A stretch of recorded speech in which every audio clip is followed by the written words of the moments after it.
जय येडामाय. तर हे भक्त ठाण्याला राहतात. तर जवळपास 375 किलोमीटर अंतर पार करून मोहोळमधील श्री येडेश्वरी दरबारामध्ये यांनी घेतलेली नवीन गाडीचं पूजन करण्यासाठी हे इथं आले होते. तर हा सहपरिवार आपले इंस्टाग्राम व यूट्यूबचे व्हिडिओ नित्य नियमाने पाहतात.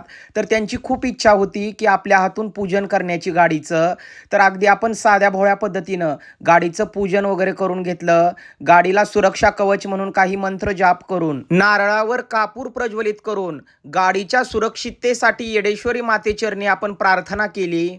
हे येडामाय, गाडीचं सदैव संरक्षण कर. त्यानंतर नारळ आपण फोडून घेतलेला आहे गाडीला ओवाळून. हे येडामाय, कळत नकळत अजाणतेपणाने या बाळांकडून काही चूक झाली तर तूच त्यांना पदरात घे, हीच तुझ्या चरणी प्रार्थना. या सहपरिवाराला खूप आनंद वाटला, खूप भावूक झाले होते हे भक्त.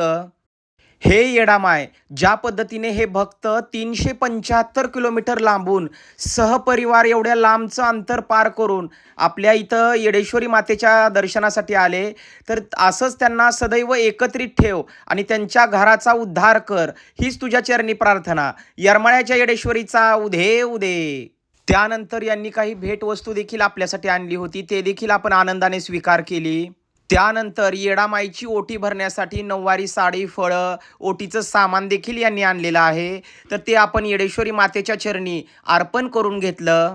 त्यानंतर सहपत्नीक भक्तांच्या हातून येडामाईची आरती देखील आपण विधिवत करून घेतली. त्यानंतर येडामाईचं चरण तीर्थ देखील आपण भक्तांना प्रसाद म्हणून दिलं. त्यानंतर भक्तांनी सहपत्नीक दर्शन घेतलं येडामाईचं. या भक्तांनी केलेली सेवा मान्य कर येडामाय.